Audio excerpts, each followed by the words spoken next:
అమరేంద్రుడు గమనించి తన ఐరావతమధిరోడించి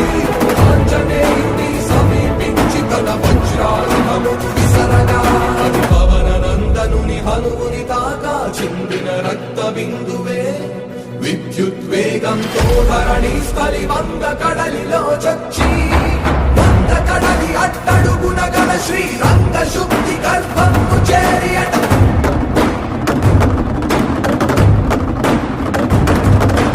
అది అమరేంద్రుడు గమనించి తన ఐరావతమధిరోడించి